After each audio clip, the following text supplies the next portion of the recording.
Well, Chinese people were different. They were different from the previous immigrants. Their culture was very different. And unlike the European waves that were coming from the west, Chinese were coming from the east. And that gave also them special characteristics. I mean, they were coming to the California area, and in California area, the main activity after it was conquered by the United States was gold, basically mining, because gold was found, and everyone coming there wanted to get gold and get rich, and Chinese were excluded from the gold mines. Initially, they were making some specific jobs like laundry, washing clothes, and cooking, which were seen as non-male jobs at that time. However, in 1870s, end of 1860s, after the Civil War, United States decided to build the intercontinental railway. Start to two different from two different positions.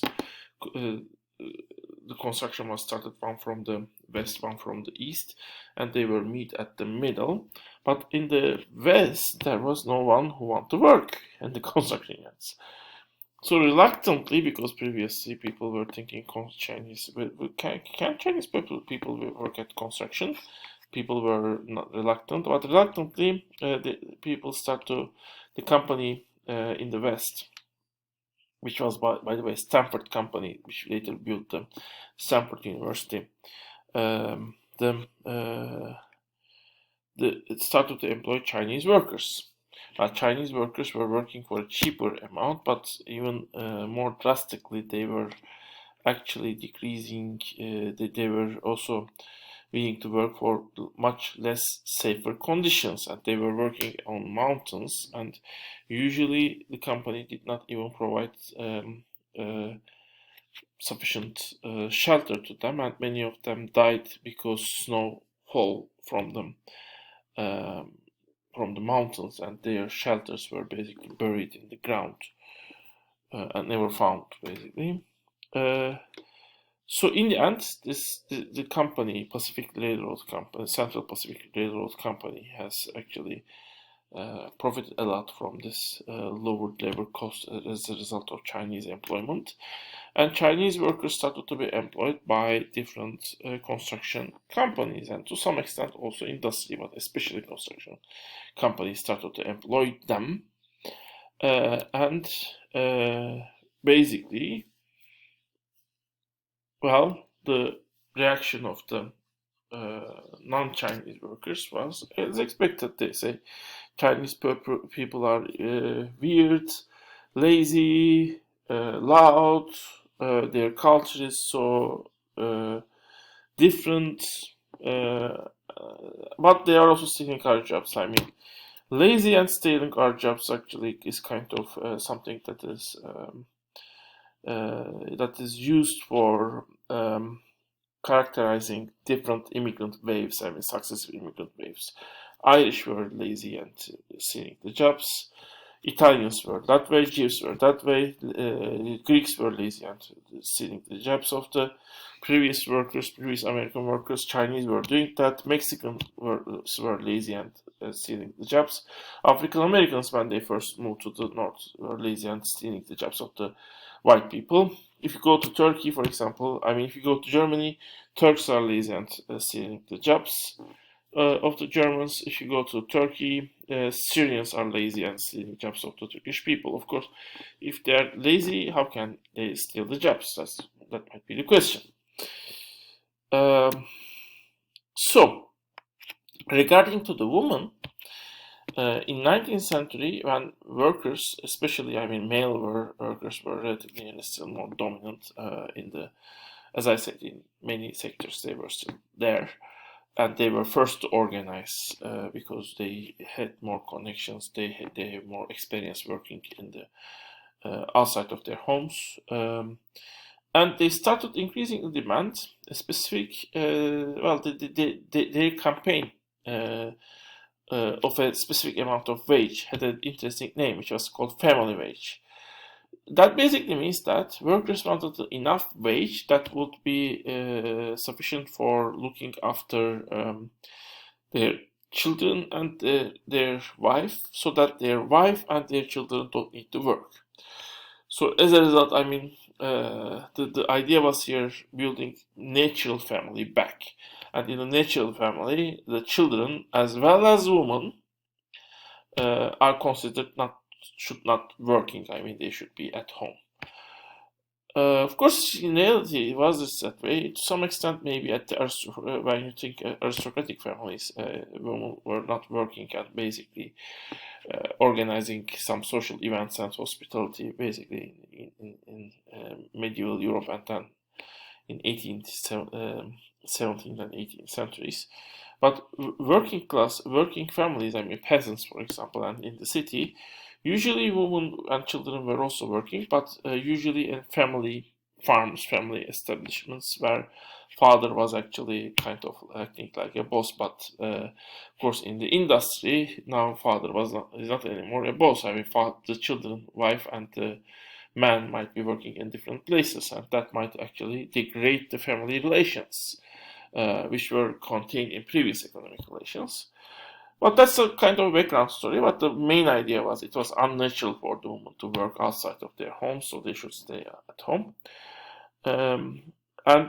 Wages have gradually raised, and the employment of women at that time has also decreased.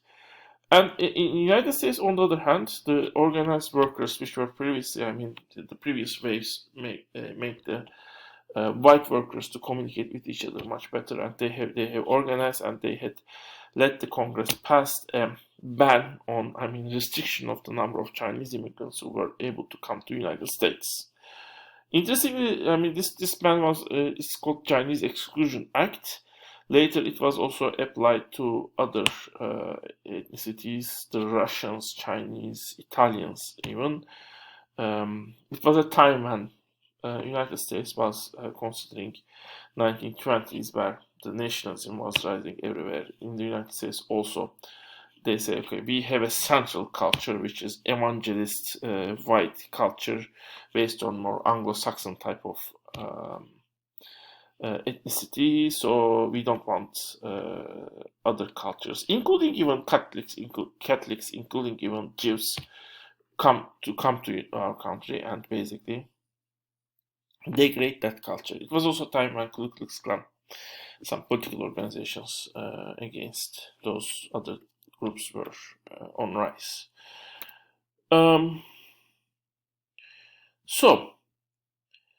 In 1960s, basically, the wage gap between ethnic groups and women were still there, and they become central topics. And there were, as I said before, some people claimed that this difference was because of the productivity differences, and others claimed that it is because of the discrimination.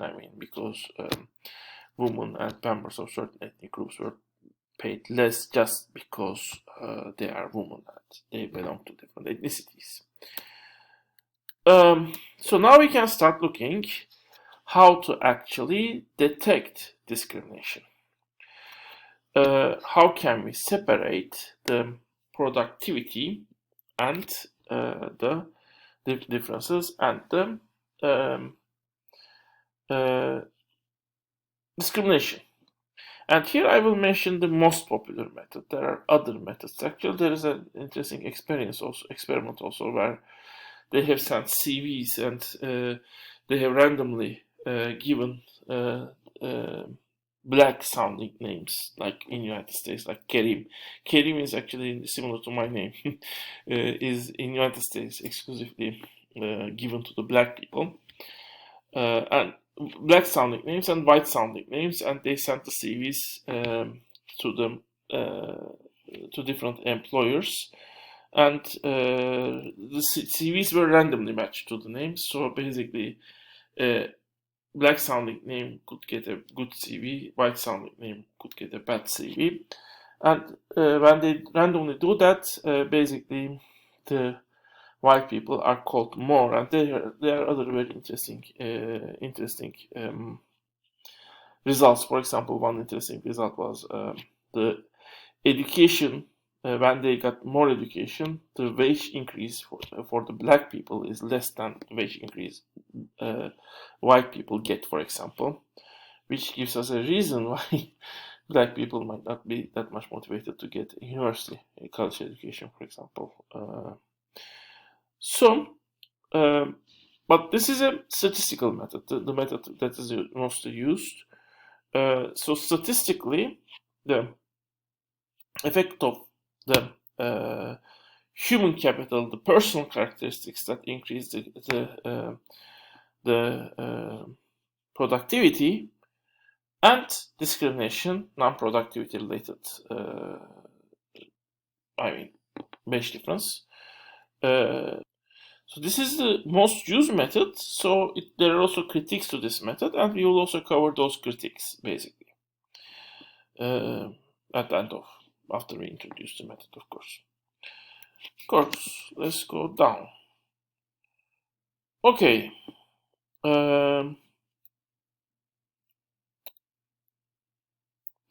So way to detect measure discrimination. So you should to use this method, you can have any two groups. That can be gender, that can be ethnicity, that can be age, that can be young people, old people. Anything goes with this. First, you have a standard equation for wage, which is ln wage equals to A0, which can be, you might think this econometrically intercept coefficient, plus you can think this as betas if you want, but as a model we have given the name. I have given the names A instead of beta. A1 times S symbolizes number of years of schooling, and then you have E, which is experience level, how many years you have worked in different jobs, and then you have O, which is occupation, different types of occupations, like being doctor, being engineer, being school teacher. What is your occupation might also relate to your productivity, because certain occupations might be more productive in general, and according to, of course, the mainstream theory, if their average wage is higher, that should mean that they should be more productive.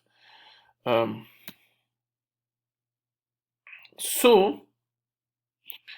have already described this, but you should know this. Coefficients show that effect of each factor. For example, this shows how much effect schooling has on wage, how much effect experience has on wage, and how much effect occupation has on wage. Well, to make things a little bit more compact, in the remaining part, I have combining all these parts after A0 into a single term, which I will call A1H.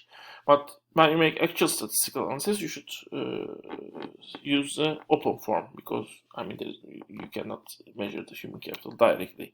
You should have certain factors to measure it.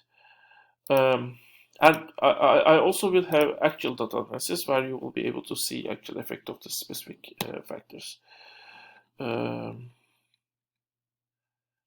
So this method is called Oaxaca decomposition. So we run the same equation, ln wage equal to am ln wage equal to A0 plus A1 times H, basically, for both man and woman. For woman, we use the subscript m for both coefficients and variables. For man, we use the coefficient subscript m, and for woman, we use the subscript f, which is female, basically. So we run and we see the effect of different human capital factors, both for man and woman. What we will do After that, I will be covered in the next part.